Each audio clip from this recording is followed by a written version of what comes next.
Real quick, who's this right here? Oh, my left-handed swing. Mickey Olsen. I can't do a left-handed swing, but when I do, there it is. Mickey Olsen. There it is. Mickey Olsen. 4-0, the A's lost. This show is bananas. Kipe, it's been 5 games since you've said that baby is gone. That's the longest time you've not done that in the last 5 years. That's actually pretty crazy, and I guess I feel 2 ways about it. I mean, track record is they'll figure this out pretty soon. They'll probably hit a bunch of homers tonight or very soon, but obviously it's been frustrating, this team minus the long ball and not getting the production. Well, I think it's been frustrating because of some of the offensive struggles that we're talking about. The A's are relying big time on the home run, and I think they have done that in years past, but last year and this year very much so. Not only were the A's on a 3-game losing skid, but they had not hit a homer in 5 games. That was their longest such stretch in the last 5 seasons. Not only did they leave the yard tonight, they won in pretty decisive fashion, scoring 10 runs in the final 3 frames as they double up the Mariners tonight from Seattle, 12-6. I'll be quite honest, in the 5th inning, after we got that 1 run, Bomel was walking up and down the dugout and had some, choice words for the team, and he's not really a man of a lot of words, and I think that's what our team needed, a little shot of adrenaline. And so when he went up and down the dugout saying what he said, I think our team woke up. You got my mind racing right now, Tony. Knowing Bob, just trying to figure out what those words were. Foss, Coors Field always leaves me a bit out of breath. I don't know if it's the altitude or the Rocky Mountain oysters. But if you're an A's batter, you don't get to hit here every season. Is there a little bit of a temptation to try and get the ball up just to see what it does? I think, to be very honest, and we'll show the space in the outfield, where the outfielders have to play deep, the infielders are playing the normal depth. Go for the hits, the base hits, the doubles, whatever, because if you try to hit home runs, so as a pitcher, it's not going to work. He'll get you precisely 1 mile high in just a matter of moments here on Pregame Live in our studios. It's Brody Brazil with... No! You still work here? He's back.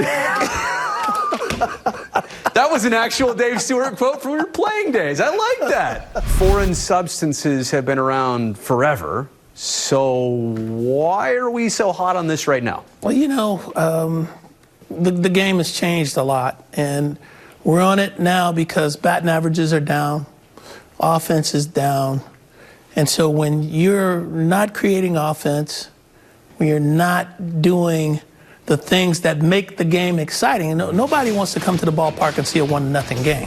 Which Oakland A's players should be in consideration and the conversation? Brody Brazil with Dave Stewart. Oh, well, the segment's over. We just gave it all away. Here's our 5. But no, in all seriousness, and there's actually a 6th who's not even depicted here. In all seriousness, though, we should probably dissect one by one and the chances for each to get in, and maybe are they even in the conversation, because we also know this is kind of a popularity contest, the way voting works. There's strength at certain positions that might help or hurt a player. But let's begin with Mark Canha, the guy who I feel right now deserves our biggest push to. Leading the majors in, hit by pitches, I'll put that aside. Runs scored at 46. He's also 5th in the American League in on-base percentage and tied for 7th in walks. He gets on base, he scores runs, does his thing, Stu, and oh yeah, he can also play outfield pretty steadily. And I'll tell you why he's also a good fit, because he plays multiple positions. It is important to know that although the Colorado Rockies are not a great team this season so far, they have been excellent at Coors Field. They've won 7 of their 11 home series entering this one, but they're not going to win this one this weekend as the A's take games 1 and 2. Tonight, 6 runs and 12 hits for the good guys as they outscore the Rockies by 3. We'll get you back out to Coors Field for a conversation with Chad Pinder in just a couple minutes. But first, this is Postgame Live presented by Toyota. Brody Brazil with Dave Stewart. Hey, look, the A's are scoring early runs. That's helping the team out. It's just kind of setting a tone in these first 2 games. I tell you what, it's a whole lot better to pitch a baseball game when you score 1 or 2 in the first, and then you score another 2 or so in the third, or whenever you score them. But when you get on the board first, it's a whole lot easier to pitch. Hey, Zeus, last thing for you here. I was told that you were also part of the creation of Riding the Wave with Chris Bassett. And it's funny, when that all came to be, there was, the 1-7 start, and it was a theme of adversity, right? Fighting through adversity. Isn't it kind of amazing to you, though, how that has really caught on and it's really stuck? Because that's such an applicable it's such an applicable theme and kind of way of thinking for you guys this entire season. It really is. And, yeah, I mean, when we started it, we were just saying we're on a wave. It kind of just became like a joke at the beginning, and then it slowly like progressed to becoming like, oh, we're going to ride the wave. We're going to ride the wave, all the ups and all the downs. This is an Oakland group that lost some key players, their shortstop, their closer, their leadoff hitter. They had multiple changes too, and I'll also say this. They have definitely not hit on all cylinders yet. I know they won 13 in a row, but consistently, they haven't even reached what they're capable of yet, and they're still right where they should be. But it all lies, in my opinion, in the offensive end. I think that the pitching has gotten to the place and to the point that they want to get to. I mean, you're getting good performances from your starters. All right, Murph, I'm a little nervous. This is my first in-person interview, I think, in about a year and a half. You guys haven't seen much of the media. Yeah. Be honest with me, do you prefer it the old way or do you prefer it the Zoom way? Each way's got its own benefits. It's nice to have you guys around. It's a little more convenient, I guess, than having, do the Zooms. I feel like it gets overshadowed. For every laser that you've hit this year, I feel like you've at least made a corresponding great highlight catch or two out there in right field. What goes into being a good outfielder for you at the major league level? Honestly, it's just one of those things where you have to be in it every pitch of every game. And that's, where I try and take, the most pride in is just being ready to go for everything. I've been dying to ask you this for a long time. Yeah. It's such a simple question. Sure. Why do you hit so many doubles? Because I hit a lot of barrels on the bat, and I'm not strong enough to hit a bunch of homers here in Oakland. There is a different feeling when you've been with an organization for a number of years, like Andres was with Texas, and then to go to Oakland and a division come to team, Oakland. yeah, a team that also is expected to win. Yeah, it's some tough shoes to fill, and I believe your estimation is right. He is now starting to get in that comfort zone, and he's ready to play like he's capable of playing both offensively and defensively. And I couldn't be happier. I couldn't be more humbled and more proud to be dubbed the keeper of the realm, as the big lefty said. I'm here for all the lights-out performances, and if I'm the dude that gets to hand off the trident, hey, I'll be that guy. Dallas, what's the selection process here? Like, you just feel it out into the game, whoever's the interview? How's this go now? Well, to quote my panel, to quote the board of directors, I'll say this much. I was told they've got to be dirty and they've got to do work. So that's what we're paying attention to. On the mound, you got to be slicing and dicing. And I guess Ole set the bar. It's a 2-pump minimum before you start to get the trident love. Brody Brazil and Dontrell Willis to tell you about something that's going to drastically change Major League Baseball on Monday. The league is going to really crack down on these foreign substances being used by pitchers for real. They've been around for quite some time.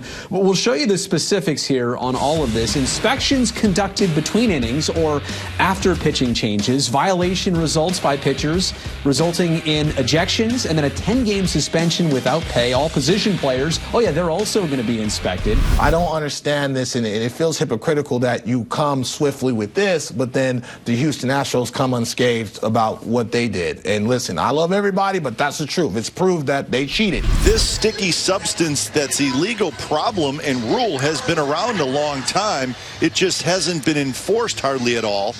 So it's really by not enforcing it, you've caused this problem. When I say you, I mean Major League Baseball. One thing I'm concerned about from a pitcher standpoint, let's say he's clean. I know there are 2 catchers in the American League that put pine tar on their shin guards for themselves, probably to throw and have a little bit of stick on their fingers. But let's say some of that is on the baseball. The pitch is not put in play. The pitcher gets it back. Umpire checks it. From the catcher, it's on the baseball. What do you do? The process of rubbing up a baseball. Those things get rubbed up with, guess what? Mud. You want to know what mud is? It's wet dirt. You want to know what happens when that dries out? It becomes dusty dirt. And then they ask me to go ahead and try to get some tack with a bag of rock dust on the back of the mound called rosin. So I'm going to get a grip on a dusty baseball with rock dust? It makes 0 sense. Also, big news from the A's today as they exercise their club option on manager Bob Melvin for the 2022 season. Melvin is fresh off his 1,300th overall career win. He just celebrated 10 years at the helm of this team. He also recently became the all-time winningest manager in Oakland history. And he's also the longest tenured active skipper in baseball. Bob arguably has been, probably the most successful manager we've had here. Especially when you consider the challenges that he's had. He's had a team that's turned over multiple times since he's been here. He has one of the lower payrolls from a managerial standpoint to deal with. This club is truly fun to watch right now. You can tell they're playing the baseball with a ton of confidence right now. They're playing for each other. They're bouncing in the dugout. They're executing pitches, making top plays, timely hitting. This is green collar baseball at its best right now. I can go top to bottom here and look at every guy and see what they did contribution-wise on the score sheet. Canna, Chapman, Olson, Lowry, Murphy, Piscotty, Andres, Kemp. Anyway, well, the Oakland A's just brought some town business to the city that never sleeps. How about the green and gold? 44-27 record-wise. They're 19-9 away from the Coliseum. They just won their 7th in a row, as you heard Glenn say. And the Oakland A's right now 13-2 here in the month of June. This is Postgame Live presented by Toyota. Brody Brazil with Dontrell Willis. We're expecting to have Tony Kemp join us in just a second. What a big home run he hit in tonight's game. But Dontrell, I mean, this just continues what the A's started literally more than a week ago. Absolutely. Great pitching, great bullpen work, timely hitting, and, of course, the long ball. You have to have all of those, especially if you're going to beat an upper echelon team like the New York Yankees. 19-9 record away from the Coliseum. That's something to hang your hat on. Yeah, every time I get interviewed about that, I always say this is such a college feel atmosphere in the big leagues, which is very rare. This is Pregame Live here in our studios. Brody Brazil with Dontrell Willis. I was told I'm too short standing next to you yesterday. Stop it. You said that. The trick is to just, if I stand closer to the camera, like you can't tell. So I'm going to just stay here if that's okay. Absolutely. Play for the tie. You're not a guy that gets on the mound and showcases a ton of emotion. And I think that's probably personality, maybe a little bit of it by design too. But give us an idea of when the phone rings in the pen and you know that it's Bo Mel or Emo and they're saying, all right, get up, it's time. From that point to throwing a couple pitches to watching the game to getting in there, what's your mentality like? How do you mentally get yourself ready for that? Well, one of my idols growing up was Mariano Rivera. And I mean, obviously he's the best closer of all time. But I think one of the cooler things that I've seen, and I know, there's a lot of play with emotion. Everyone wants to, cool. I really like watching Mariano Rivera come into a big situation as a kid, strike out the side, and it looked like, hey, I've done it before. But I like to see a little ad in that bullpen. Hang on a second. Let me see that. Wait a sec. No, the ball, not the wing. Is that sticky substance? No. It's not. Spider tack. Hear me out, Dontrell, but I'm going to hear you out first. All right, everybody, hear me out here. I think both Mats are going to go deep today. Really? Ole and Chap are going to go deep today. It's happened 18 times, and the team is 16-2 when they've done it. Bank it, they're going deep today. So you're calling a Matt trick. Yeah, right? It's also like the Olsen twins. When Matt Olsen hits two, that's the Olsen twins. All right, Dontrell, you hear me out on this one. Mark Canha is going to get on base today 3 times. And the beauty is, I don't know how he's going to do it. Could be a hit by pitch. We know that he's susceptible to that. Could be a couple walks. Could be a dinger. Could be a double. I think it's going to be a fruit basket of it. He might have an assortment. He might have a buffet of getting on base. Are you ready for predictions? Hear me out this time. I was halfway right, and I know that only counts in horseshoes, but Elvis Andrus goes deep today. And he hasn't been, 270 plate appearances. He hasn't hit a home run. But Jordan Montgomery, watch out, because Elvis is going to leave the building on you and go to right field and touch them all, baby. Bank it. You just said 225 at-bats, which is the second longest active homerless streak in the majors right now. So when he leaves camera's here. When he leaves the building today, we're definitely going to make a big deal of that. I'm a little sore over the last weekend, but I realize how we're going to get past this, Dontrell. Talk to me. We got to get back to basics. We got to ride that wave, right? We were on a high. Great start to June. All right, so you lose a series at Yankee Stadium. No big deal. Yeah. Keep riding that wave. I think it might turn for the better here in Texas. You know you're going to have to wear that shirt for the rest of the year if we keep winning. So Should I rock it the rest of this show? Well, where's mine at? I got a box outside. Lies! We'll talk about that. Today was supposed to be the A's first game facing him as an opponent since he got traded to the Texas Rangers. However, a couple weeks ago, they flat out DFA'd him. This is the same KD with the A's, who was always so consistent. That 247 average. Homers by the numbers of 42, 43, then 48. That's a lot of that babies are gone for Glenn Kuiper. So he was a mainstay with the Oakland A's. And just going to the new team, I thought this was going to be the platform to turn it around. He's not even around anymore. Well, you know, they signed him hoping that he can be a protection for Gallo in that lineup and provide some pop, but it's just unfortunate. Focusing back on Luzardo, I get it. It sounds like a demotion. It sounds negative, going back to AAA. But he never really got the minor league upbringing. No. He was fast-tracked to the big leagues. This is the opportunity to get right, your stuff right, your head right, maybe even stretch out a little bit in terms of pitch counts. I think they're going to be able to send him down there to stretch him out, put him back into more of a starter mentality, but also work on the fastball command. I thought he had a ton of misses in the heart of the zone. I know you can't necessarily see us right now, but I'm holding up Exhibit F of the A's term sheet. You know that's the financial page of the proposal here. This was dated April 23rd. Is this good enough for the Oakland City Council to vote on July 20th? Will there need to be some revisions here? Is there more conversation that needs to happen, or is this document good enough for a vote? Honestly, that is not the document that I plan to bring to the City Council. We have been working really hard on something that we all agree on, that we feel comfortable is responsible for our taxpayers, really make sure that the project pays for the project, and that this project includes those incredible community benefits that support not just the A's and the A's fans, but all the different activities and economics in that part of the city. I actually want to begin with the bunt that you laid down in the 6th inning. When you got the sign for that, and knowing that Tony Kemp was going to be part of that squeeze situation, he'd be running down the third base line, did that get your heart going a little bit? I wanted that RBI, and all week we've been working on it. Eric Martins has really helped out the starting pitchers and working on our bunting and our hitting, so he helped us out a lot.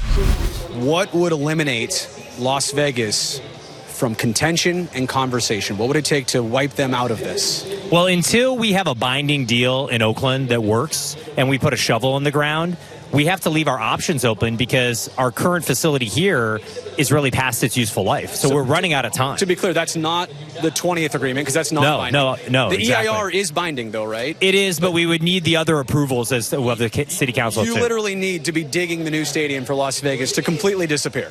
Yeah, because that's not going away this summer, right? It's not going away this summer. It can't, because we need to have other options, because if this doesn't work, like I said, Howard Terminal or bust. Let's take it real light right now. Would you do me a favor? Would you just take your hat off? And this is weird, right? Look at, how's your hair so perfect all the time? Yeah. Like, what is the you know we're talking about this. What is the trick, Oli? Every time it's like perfect under there.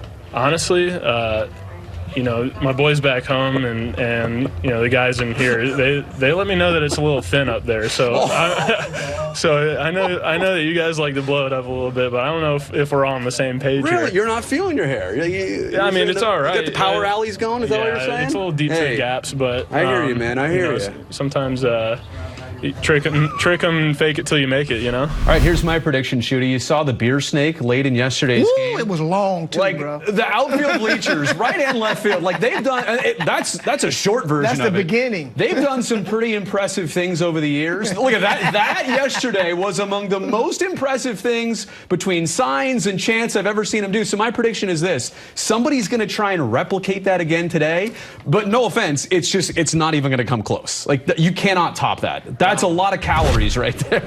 The point here is that Chris Bassett, Bipster, wow, he could be in the Cy Young conversation if this continues for the season, and somehow he's not going to be an all-star? It's just amazing in comparison to the guys who are there. He should definitely be there. Look, we know you widely oppose what Oakland City Council presented today in terms of their own term sheets, and if we could just kind of get into the specifics of it, like, what doesn't work for you and the team? Well, it's really a step backwards. You know, it lacks any details on who pays for the offsite infrastructure. It has additional taxing measures like the condo transfer tax. And so we remain pretty far apart with the city. I like catchers better. I like Terry Steinbach more than I like you. Well, I like Sean Murphy more. But that's because you don't really know baseball. So... Go ahead, Stu, you're on your own.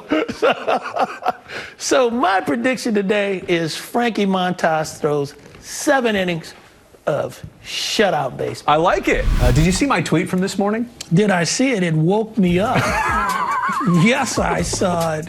Happened to be looking at the archives, the family video archives. Look at Brazil in '88. Look at Dave Stewart in 1988. That's your Bowman baseball card, Stu. Just a couple questions here. Like, Mr. Stewart, can you smile a little bit? Brody, I was one of those guys. That when the guy said, come and take the picture, taking the picture always came with instruction. Well, can you raise your cap a little bit? Can you do this? Can you do that? And I was one of those guys that said, man, just take the goddamn picture, man, and leave me alone. Well, let me counter with this, Stu. A little Twitter poll. What was making Stu so mad right there? Was it Dennis Eckersley in your parking spot? Were you jealous of Jose Canseco getting all the attention? Or your pants too tight? I remember how you wore them back in the day. Or, Stu, were you just born that way? I don't actually want your answer to this. What I do want to point out, I'm not sure if our viewers have recognized this. Would it be possible to put you on camera 9 for a second? Are you growing your mustache back? Yes, I am. Just like '88. Hey, guess what? Look at that right there. Hey. Look at that. Look at that. Boy, it's coming. Got a little salt and pepper. I know everybody's not aware of this. The A's as a franchise right now have 89,988 strikeouts recorded against opponents. Simple math. They are 12 away from reaching a milestone of 90,000 strikeouts as a franchise. That, Stu, is going to happen in tonight's game. Wow. I say that for a multitude of reasons because, Manaea alone struck him out 13 times last night. Haven't the Mariners been no-hit twice already this season? Yes, they have. They're prone to this. The A's in total are going to record 12 strikeouts tonight. They're going to get to 90K. As of last night, the A's have played 100 games here in this 2021 season, and we recognize the last 25 or so, have gone kind of rough. But if you look at the bigger picture here, the A's sitting on 56 wins. That's not a lot different from the 58 or 57 they recorded in 18 or 2019. Also last year, they only played 60 games, but they won the equivalent of 97 games for a third consecutive season. Extrapolating all that, Stu, if you're wondering, right now the A's are on pace for 91 wins, and here's what you see. Dominance against the Angels in a dozen games, but a losing record against the Mariners as of last night, and a .500 record against the Rangers. Stu, that's not going to cut it. I mean, doing what you're doing to the Angels needs to happen to the Mariners and Rangers. It's not too late to make that happen, but I mean, it's got to go one-sided from here on out against those two. Well, to catch up with Houston and to stay in front of the teams that are behind you, obviously you've got to beat the teams that are behind you. Tell you what, the only thing more aesthetically pleasing than those Angels throwback jerseys is the big fat 0 they put up on the scoreboard again for a second straight game as the A's shut them out 2-0 the final. Yeah, the A's get out hit by 1, but they outscore the Halos by a pair. We'll get you back out to the Big A in just a second. Sean Murphy expected to join us here on Postgame Live, presented by Toyota. Brody Brazil with Bip Roberts. And trade deadline passed. You know who you're going to add to the team. Group's on a little bit of a roll right now. Kind of all good timing here, the way this is playing out. Is that 3 in a row? It is 3 in a row. That's 3 in a row. That's a winning streak. Right? We talked about this a couple of days ago. Win 1, okay? Win Right. 2, that's a winning streak. Now 3, the object is to win 10 in a row. You win 10 in a row, you get yourself back into this race, but you also build confidence knowing that you're going to play well the rest of the season. This series has also been kind of a microcosm of what happened the entire month of July. The A's had so many opportunities to drive in runs. The bats let the arms down. I think in this series alone, we've already seen 5 situations with the A's having the bases loaded. Yeah. What, did they drive in 1 run in all of that? Yeah, and it's just amazing when you watch major league hitters go up there and the approach just does not get the job done. You don't get the results you're looking for. Congratulations on just joining the team, personal and team results today. I know the last 48 hours for you and your family must have been tremendously difficult. It always is. Did what happened today make it worth it? Oh, absolutely. I mean, as we all know, it's part of the business. I had a great time in Washington, but I'm really excited to be here. It's a great group of guys. I've gotten to watch them play from the other side when I was in Cleveland, so I'm just excited to be here. They've taken me in pretty well, and after a game like today, I think they're gonna maybe be a little happy now, but I can't promise that all the time. The other thing we got to see last night was the return of A.J. Puck. Now, he did pitch one game earlier this season, 3 1/3 against the Dodgers, I think on April 5th. But for him to be recalled from Las Vegas and that very same day and night get thrown right in there in an important situation, I love the statement by Bob Melvin, and I love the reaction and what A.J. Puck was able to do with it. He came out with a chip on his shoulder. That was the first thing I noticed about him. The second thing I noticed, and I was watching, was the velocity. There was talk that his velocity was down, but then all of a sudden he worked himself back up. Credit to him in Las Vegas. He had command, and he threw through the target. I have another stat that may surprise you, because it definitely did for me this morning when I saw it. The A's against sub-500 teams this season. Now, in my mind, I'm thinking about, wow, they've lost a lot of games, I feel like, to the Rangers. Struggled to the Texas Rangers. They lost a lot of games to the Mariners that they shouldn't have. I guess the Mariners are also above 500 now, so that's kind of played a factor. But when the A's play a sub-500 team this year, they have a 44-17 record. That's actually the best in all of baseball. I know in your long career, Mitch, you have probably not been a part of too many 17-run outputs.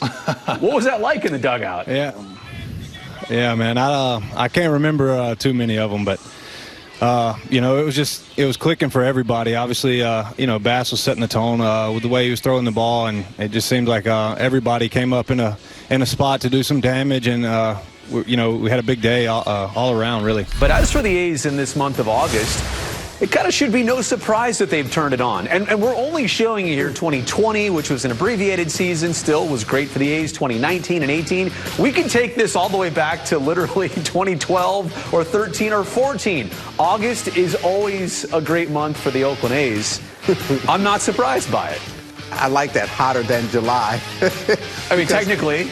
The A's are notorious for really getting jump-started in August. And this is that time of year where they all of a sudden, they become one of the better teams in all of baseball. First of all, my heart and soul goes out to him and his family. Truly, truly a scary moment. I've also been hit in the head with the baseball as an amateur and as a professional. All jokes aside, your life flashes in front of you, and you just try to do your best you can to defend yourself. And it's truly a scary moment. And we've gotten to know him in the last couple years especially. You never want to see this happen to anybody on a baseball diamond, even the opposition. Absolutely.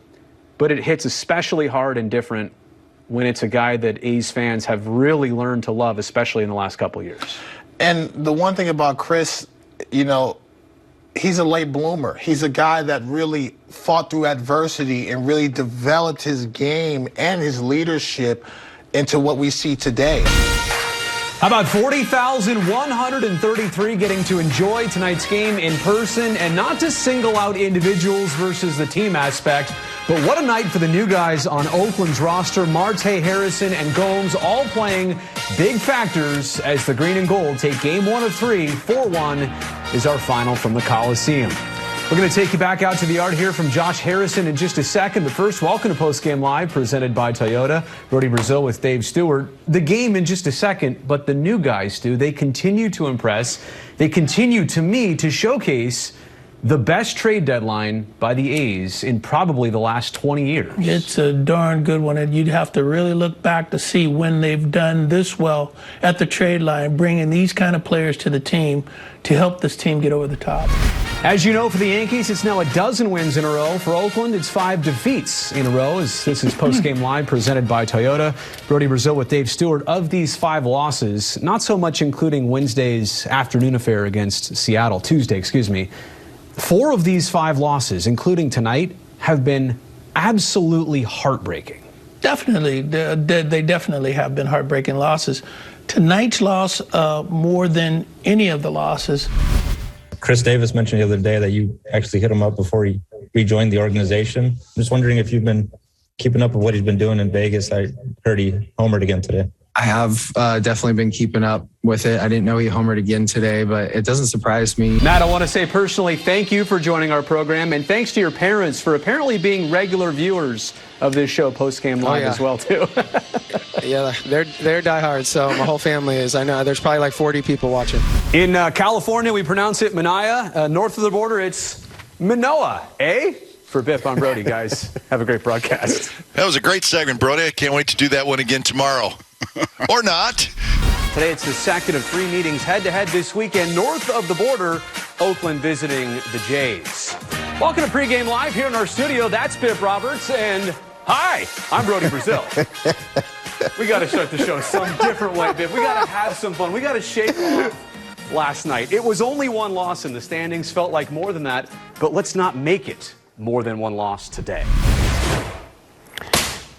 I just don't want to talk to you anymore. I just don't want to talk to you anymore. Just going to sit here for a while. I've never done this before, but it's kind of how I feel. It's my fault.